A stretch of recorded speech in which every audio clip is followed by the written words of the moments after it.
On the eve of Halloween, a company client urgently requested a delivery back to China. As chief purser, I was in the cargo hold doing a final inventory check. As soon as I entered, I heard the sound of the blast doors locking and the power being cut off. I desperately called for help, but the oxygen was getting thinner and thinner. I could only open the emergency cabinet, but it was completely empty, just as I was about to suffocate and pass out. Laughter came from the intercom, and my pilot boyfriend joked. Even the experienced and unflappable chief purser Maya has moments where she's helpless and waiting to die. Another soft, delicate female voice followed up with mockery. Sister Maya, you look so fat in this surveillance footage. The title of perfect flight attendant this year is definitely mine. It turned out they had been ignoring my calls for help all along. I was silent, and I walked directly to the tail end of the cargo hold, pretending to open the sealed silver container, the 200 million yuan antique porcelain. In my oxygen-deprived state, my head was dizzy, but my hand hesitated not at all as it covered the container switch.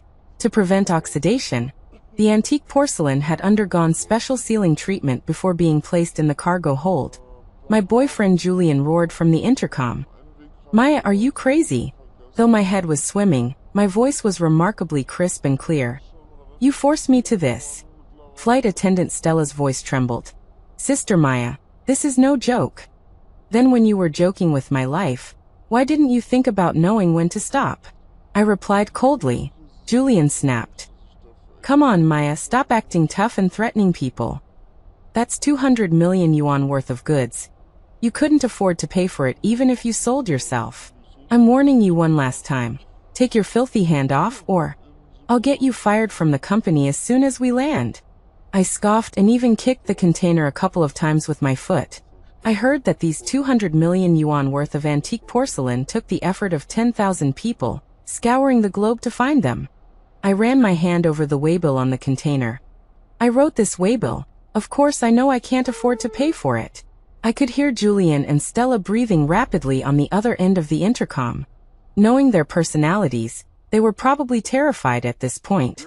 After all, this shipment was the highest value item our company had transported in its 50-year history. Our boss had pledged his head to guarantee that it would arrive safely. If anything went wrong, we'd all be eating jail food for the rest of our lives. Stella sobbed and pleaded, Sister Maya, you've misunderstood. We just wanted to play a Halloween prank on you. After all, you're usually good-tempered and never hold grudges, so we didn't take it too seriously. We didn't expect you to be such a bad sport. Julian, who was next to her, didn't dare to hesitate and immediately apologized. Maya, we were wrong. We'll open the door for you in a moment. Put your hand down first. If something happens to this, don't even mention your job. You couldn't afford to pay it back even if you bankrupted yourself. I sneered. The lack of oxygen had already made my hands and feet numb. They were just talking and not doing anything on the other end of the intercom, clearly trying to stall until I died. You think I'm stupid? I directly placed my hand on the switch. Anyway, I have nothing to lose. I'll drag you down with me even if I die. 2 exclamations came from the intercom. I curled up the corners of my mouth in a mocking smile and looked sharply at the surveillance camera. The communicator on my shoulder works 24 hours a day, and its recording function has already recorded everything you two have said and done. Do you really think you can escape responsibility if something happens? After saying that, I gave the surveillance camera a provocative smile and held up 5 fingers to begin counting down. 5, 4, 3, 2. Stop! Julian and Stella shouted in broken voices. Maya, don't get excited, we'll open it right away. Julian was pulling on his hoarse voice, his voice trembling constantly. On the other end of the intercom were the hurried and anxious breaths of the two of them. I was getting a headache from the lack of oxygen. To stay awake, I bit my tongue without hesitation. The taste of blood in my mouth forced me to hang on. In the gradually blurring vision, there was no sign that the cargo hold's blast doors were opening. Julian! I roared weakly. I was answered by Stella's sobbing. Sister Maya, the cargo hold door can only be unlocked twice per flight. The third time requires sending a signal to get authorization. We didn't do it on purpose either. Why don't you? Hang on a little longer. Mixed in the background noise was Julian snickering. Maya, we're not standing by and watching you die. Blame the system mechanism. Make sure your communicator records this clearly. The string of tension in my heart was about to break. My breathing was getting more and more rapid. You two bitches clearly did it on purpose. Sister Maya, why are you slandering people? Stella said with a sob, feigning weakness and hurt. We've already sent the signal. Just wait a little longer. My heart sank. Even if they sent a signal, it would take half an hour to get a response. And I couldn't last that long. On the other end of the intercom, Stella suddenly chuckled, the contemptuous laughter piercing me. Sister Maya, since we're idle anyway, let's talk about something real, shall we? Like which aspects I should focus on when reviewing for next month's flight attendant exam? You're the one who holds the exam questions, don't tell me you don't know. The end of her sentence rose with a threatening tone in every word. I clenched the intercom tightly, my knuckles white, grinding my teeth and saying, a fool like you could tear the book apart and still be at the bottom. Don't waste your effort. Stella was enraged.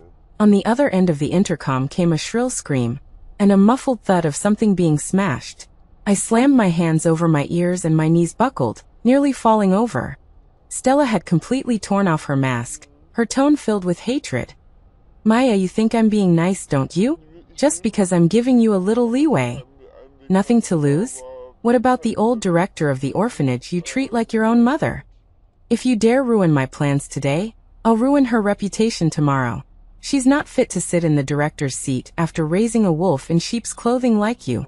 I bit down on my back teeth in disbelief, my whole body trembling violently. I had only mentioned those feelings of inferiority to Julian. I never imagined that the sincerity I had offered would become a sharp blade stabbing me in the back. The next moment Julian sneered. I just went to the cabin to report to the VIP clients, saying that you were working diligently and constantly in the cargo hold to watch over the porcelain.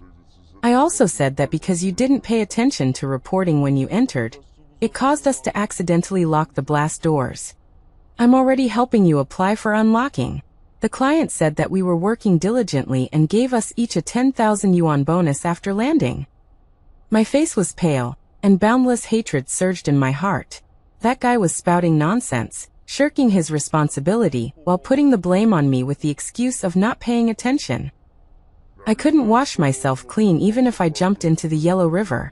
The furious emotion made my breathing more intense. In the sealed cargo hold, there was hardly any oxygen left, and the despair of suffocation enveloped me. But the desire to survive forced me to desperately shake my head, summoning my reason. I gritted my teeth, closed my eyes, enduring the shame in my heart, and raised my head to beg into the surveillance camera. Let me go? I beg you. All I could hear were the two of them laughing shamelessly. Sister Maya, I thought you had such a hard backbone. Turns out you admit defeat so readily. As soon as Stella finished speaking, Julian next to her echoed with ridicule. It's rare to see you so obedient, so I'll tell you the truth too. I didn't prepare for the engagement banquet at all. I used the money you gave me to buy the position of chief purser for Stella. It was like a thunderbolt from a clear sky. That money was all my savings from all these years. Given to him because of trust. Returned with betrayal. Sister Maya, so to speak, I should thank you properly and in my next life I'll definitely treat you to the best. Stella's laughter carried contempt and triumph, and Julian next to her chimed in with sarcasm. Maya, if you had agreed to be a housewife earlier, why would we have ended up like this? The string in my heart snapped completely. So from the beginning, they just wanted me dead. At that moment, a red light flashed beside the security door. It was an emergency light. Headquarters received a signal, confirming if anyone was trapped in the cargo hold. I moved my leg to lunge towards Hope. As long as the emergency light was extinguished, the door would open. But the next second, I fell heavily to the ground, weak and powerless. Julian, quickly help me control the lights and reply to headquarters. Otherwise, I'll immediately upload all the recordings in the communicator. I warned, enduring the severe pain in my head, but all I got in return was Julian's sneer. You really think I'm stupid? Your intranet account password is my birthday. After I logged in just now, I immediately deleted all the audio and video recordings in the communicator. My trust, once again turned into a sharp blade, stabbed fiercely into my heart, a bloody, painful mess. Enveloped in despair, my desire to survive grew stronger. I used all 4 limbs, struggling to crawl forward. The cold laughter of 2 spectators kept coming from the walkie-talkie. I had crawled halfway, almost fainting, when I suddenly felt a cold air beside my arm. It was a large freezer for frozen seafood. My eyes lit up instantly, and hope emerged from the ground again. "What are you doing, Maya?" Julian was obviously anxious, seeing me bury my head in the freezer, greedily and rapidly gulping air, and gradually regaining vitality. Julian raged on the walkie-talkie. "Fine, Maya, since you're taking a gamble, then don't blame me for going all out." I froze, looking up at the ventilation outlet slowly opening in the ceiling, with white poisonous gas constantly pouring in. Julian had actually activated the cargo hold's defense system. If I continued to inhale the poisonous gas for 10 minutes, I would definitely die. I didn't get angry, instead I laughed. My mind was exceptionally clear because of the fresh oxygen. I calmly walked to the box containing the porcelain bottles. "Maya." "What? What are you going to do?" Panic immediately surfaced on the other end of the walkie-talkie. "I'm telling you, I'm giving you one last chance. Kneel down and kowtow to beg for mercy, and I can stop the release of the poisonous gas." "Heh." I sneered, looking up and staring at the monitor, my face full of ridicule and disdain. "See you in hell." I pressed the switch. With the cabinet door rising, the special seal on the box broke, and shards of the preserving shell on the porcelain bottles scattered in all directions. "Ah, Maya, how dare you?" The heart-wrenching roars of the 2 people came from the other end of the walkie-talkie. Splattering shards cut bloody marks on my face. With a face full of blood, I stared straight into the monitor camera and laughed maniacally. "Everything is of your own making." The alarm sound drowned out the 2 people's frantic roars, and the entire plane descended into chaos. The moment the cargo door opened, several figures rushed in, led by Julian and Stella. Both of them looked panicked, their faces already pale with fright. The other security guards were roaring, holding their heads. My whole body began to convulse. The poisonous gas and lack of oxygen had brought me to the brink of collapse. I held on, locking eyes with Julian. The despair and resentment in his eyes filled me with delight. "You crazy woman. You've ruined us all. I'm going to kill you. I'm going to kill you." Julian pounced like a wolf, ostensibly to teach me a lesson, but in reality, to snatch my communicator. But the next second, alarms sounded outside, and airport police quickly surrounded the plane. When I was led out of the plane in handcuffs, I was still clutching the communicator tightly in my hand. Out of the corner of my eye, Julian and Stella's pale faces were full of panic and guilt. Suddenly, a roar rang in my ears. "You jinx. I'll kill you. You jinx. I'll kill you." A client with bloodshot eyes rushed over, grabbing my neck tightly. "My 200 million, you bitch, die." The scene was chaotic. The police rescued me, who was about to be strangled to death, and cast a cold glance at the 3 people. The exciting drama is just beginning. The bright lights in the interrogation room were blinding. "Maya, what do you have to say about your deliberate act of damaging antique porcelain worth 200 million renminbi?" The voice of the police officer taking the statement was calm, devoid of any emotion. I raised my head, my eyes full of fatigue. I was saving myself. Julian and Stella locked me in the cargo hold, cut off the power and oxygen, intending to murder me. As soon as the words fell, the door of the interrogation room was knocked on. Another policeman leaned in. "The other 2 people involved, Julian and Stella, have been brought in and are being questioned in the next room. They are requesting a face-to-face confrontation with Maya." Soon, I was taken to the mediation room. Julian and Stella were already sitting inside, their faces still showing signs of shock. But when they saw me, that panic was quickly replaced by resentment and undisguised smugness. In the corner of the room, the police were exporting data from the communicator. Julian and Stella stole a glance, a flicker of unease in their eyes. Data reading completed, but the technician looked troubled. "The storage chip has some physical damage. Data recovery will take time. Currently, the audio fragments that can be extracted are incomplete." The content deleted from the cloud cannot be recovered. What? I stood up abruptly. Impossible. Maya, how long do you want to frame us for? Julian immediately seized the opportunity, his voice filled with pain and indignation, his acting skills comparable to an actor. It's clear that it was your own negligence at work, entering the cargo hold without reporting it as required, that triggered the security mechanism, and you were locked inside. After Stella and I discovered it, we tried to contact headquarters to open the door as soon as possible. Stella sobbed in cooperation, tears streaming down her face. Sister Maya, we know you're under a lot of pressure. This mission is important. You might just be too nervous. But you can't use your own mistakes to fabricate such lies to harm us. And even destroyed such precious cultural relics. That's 200 million. Her words were all directed towards the angle that I was mentally unstable due to excessive pressure, and even falsely accused my colleagues after making mistakes at work. Fabricate. I laughed angrily, my gaze locked tightly on Julian.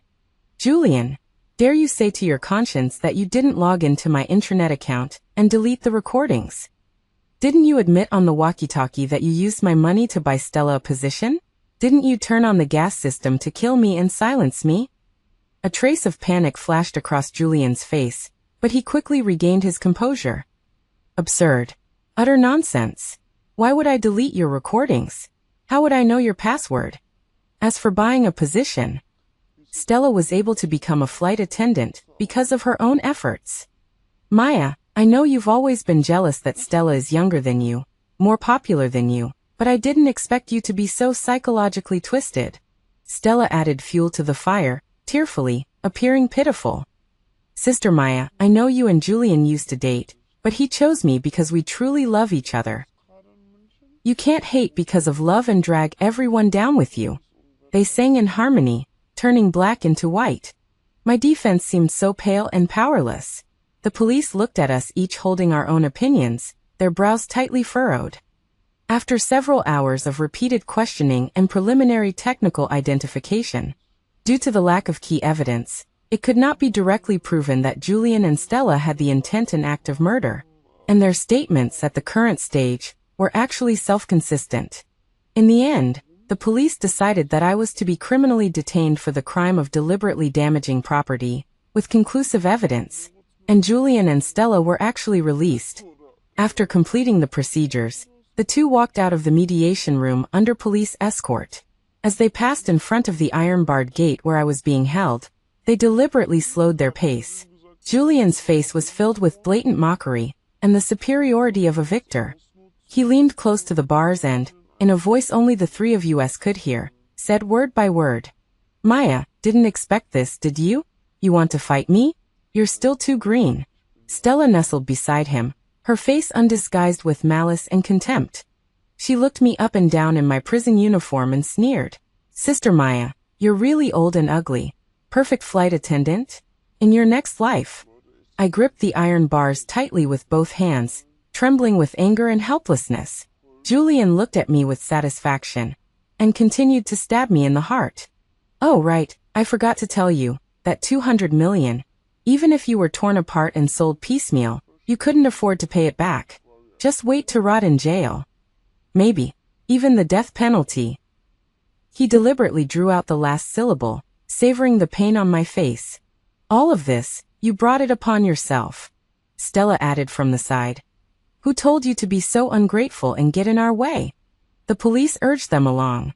Julian cast a malicious glance, put his arm around Stella, and turned to leave triumphantly. But I smiled a cryptic smile. No, this is just the beginning. You think you've won just because you deleted the recording? Too naive. The news of my detention spread quickly throughout the internet. Shocking scandal. A certain airline's chief purser frantically destroys 200 million worth of national treasures due to a love affair. Psychologically twisted or driven by love to hate. The blackening of flight attendant Maya. Orphan status exposed. Lack of family education leads to extreme personality. The client who nearly strangled me at the airport acted even faster. Through his lawyer, he issued a stern statement demanding that I publicly apologize and compensate for all economic losses, while also holding the airline jointly liable. He also said with great sorrow that these porcelain pieces were irreplaceable cultural treasures, and my actions were a crime against the country and history. This statement ignited public anger. My orphan status was repeatedly mentioned, and some so-called psychologists and education scholars jumped out, talking at length about the negative impact of a missing family on personality formation, implying that I was born with antisocial tendencies. Even the old director of the orphanage where I grew up, the one who cared for me, was not spared. The director's photo was doxed, and the internet was filled with accusations and insults towards the elderly woman. What kind of director raises what kind of madman? Not settling down in old age, raising such a troublemaker, you still have the nerve to be a director? I guess this orphanage isn't a good place either, investigate it. When I saw the news that the director was being cyberbullied because of me, and that people were even harassing her at the orphanage door, my heart ached. That was the person I considered my mother, the person I wanted to protect with all my strength. And in this frenzy of public opinion, Julian and Stella, the two instigators, had transformed into victims. They opened social media accounts and gave exclusive interviews. In front of the camera, the two were dressed appropriately, their expressions haggard but strong. Julian painfully recalled his past with me, implying that I had a paranoid personality and a strong desire to control, and that I had harassed him multiple times after the breakup. Stella, on the other hand, shed tears at just the right moments, playing the role of the current girlfriend who had suffered a lot but remained kind and strong. We don't know why Sister Maya became like this. Stella choked up. Maybe it's because she wanted the title of perfect flight attendant too much and was under too much pressure. Or maybe it's because I'm with Julian and she's never been able to let go. Julian held Stella's hand tightly and, speaking to the camera, said in a painful yet subtly manipulative tone, "Stella and I are also very heartbroken about the damaged artifacts. As crew members, we didn't supervise well, we were also at fault. But no matter what, Maya's behavior is unforgivable, and the law will give a fair verdict." They successfully portrayed themselves as star-crossed lovers, while I was the jealous and mentally twisted ex-girlfriend. The rewards and comments in the live broadcast room were filled with sympathy for them and curses for me. They rode my coattails, their follower count soared, and they even started receiving invitations from variety shows. Meanwhile, in the office of the Cybersecurity Division of the Municipal Public Security Bureau, several police officers were sitting in front of computers, calmly monitoring public opinion on the internet. I was specially arranged to sit to the side, without handcuffs. A young policewoman brought me a cup of warm water, and said in a gentle voice, "Miss Maya, drink some water, don't worry too much." I took the water and thanked her in a low voice. The warm water soothed my tense nerves. I looked down at the screen on my phone, at Julian and Stella's hypocritical performance in the live broadcast room, and a mocking smile curled up at the corners of my lips. "Good acting, but used in the wrong place," I said softly. The leader of the serious crime squad in charge of this case, a middle-aged police officer named Robert, had just finished an international call and walked over to me. He looked at me, his eyes sharp but with a hint of admiration. "Comrade Maya, you've been wronged." I shook my head. "Captain Robert, director. Don't worry, we've already sent people to secretly protect the old director and the orphanage, and inappropriate comments on the internet will be dealt with according to the law." Captain Robert's tone was steady, with a reassuring power. He sat down opposite me and tapped a file on the table with his finger. "We have investigated the cockpit recording, which clearly recorded the entire conversation of Julian and Stella conspiring to lock you in the cargo hold, cut off the power, delete the recording, and ultimately activate the poison gas system. This is ironclad evidence that they are suspected of intentional homicide. As for the 200 million worth of antique porcelain..." He paused with a meaningful smile. "After a joint appraisal by top cultural relic experts we hired, it has been confirmed that they are high-quality fakes, exquisitely crafted, good enough to pass for genuine, but their actual value is no more than 20,000. These counterfeit goods are tools used by Victor's transnational money laundering group to launder black money through underground auctions and other channels. We've been monitoring this group for a long time. This operation was fortunate to have you." I nodded. Actually, even before the flight schedule, I was no longer just a chief purser. My task this time, ostensibly to escort the porcelain, was actually as a police informant, to ensure that these high-quality fakes were not destroyed by Victor in advance. I just didn't expect Julian and Stella to want to kill me. Although the process was dangerous, it inadvertently allowed these exhibits to be exposed in a different and more effective way in advance, disrupting Victor's subsequent plan to destroy the evidence. The smug Julian in the live broadcast room, in order to create momentum, bribed marketing accounts to exaggerate the promotion. Some insider information began to appear sporadically on the internet. Legal experts analyze that if key evidence is missing, Maya may face the maximum penalty. For a time, the voices supporting Julian and Stella became more and more fervent, and comments mocking and cursing me were everywhere. We believe justice will not be absent. After Julian finished speaking, Stella nodded with red eyes, like a pair of star-crossed lovers who still believed in the light despite being toyed with by fate. Watching them go further and further down that self-inflicted road, I felt no anger, only a kind of mocking amusement at watching a play. You guys perform to your heart's content. The stage has been set for you. The brighter the spotlight, the more terrifying the darkness at the final curtain call. At the same time, the police's actions were proceeding quietly. The monitoring and roundup of Victor's criminal group was entering its final countdown. With the special permission of the police, I had a video call with Director. On the other side of the screen, Director's eyebrows showed an undisguisable weariness and worry. But when she saw me, she immediately revealed a warm, familiar smile. Maya, I'm fine. The orphanage is fine too. The police comrades have arranged everything very well. Those messy voices, I don't care, don't take them to heart. Watching her try to appear calm and reassure me, my nose suddenly twinged with pain. Director, I'm sorry I've implicated you. Silly child, don't talk about implicating me. Director interrupted me, her tone firm. You are the child I raised. I know best what kind of person you are. I believe in you. I will always believe in you. Mom's words were like the most resilient armor, protecting the most vulnerable part of my heart. I knew I wasn't fighting alone. Meanwhile, Julian and Stella were thriving, not only doing live streams but also taking on several short video ads, with astonishing viewership. They even started preparing to publish a book documenting their journey. Greed and vanity had completely blinded them in this false bubble, completely unaware that they were actually standing on the edge of a cliff. Victor, on the other hand, was trying to pressure the airline to get higher compensation. He probably thought that as long as he nailed me to the pillar of shame for destroying hundreds of millions worth of porcelain, his shady dealings could continue to be hidden. Finally, under the unified command of the higher authorities, the moment to close the net arrived. Including Victor, all the core members of the transnational money laundering group were simultaneously controlled by local police in different countries. At the same time, the police directly broke into the live stream and ruthlessly handcuffed Julian and Stella. The smile on Julian's face instantly froze, turning into horror and disbelief. He even tried to struggle, but was neatly pinned down by the police. The live stream camera recorded everything. Their faces were pale and their eyes were flustered. Public opinion completely reversed. It exploded across the internet. Hashtag Julian Stella arrested for suspected intentional homicide. Hashtag 200 million porcelain case. Shocking reversal. Victor's money laundering group destroyed. Hashtag Maya is a police informant. Hashtag the real national treasure has been recovered. Hashtag.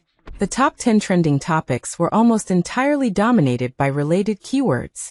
All the previous rumors, slanders, and malicious speculations were vulnerable in the face of ironclad truth, collapsing instantly. The next day, the police held a press conference. Captain Robert personally attended and briefed the media on the case.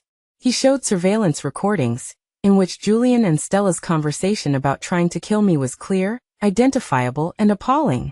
At the same time, he presented a report proving that the antique porcelain on the plane was actually a high-quality imitation, a tool used by Victor for money laundering. The real cultural relics had been successfully recovered. The authorities also specifically stated, thanks to the cooperation of informant Ms. Maya, the truth was out. All the dirty water previously splashed on me was instantly washed away. I went from being fueled by love to hate, to being a brave undercover agent. I went from being psychologically twisted to calm in the face of danger.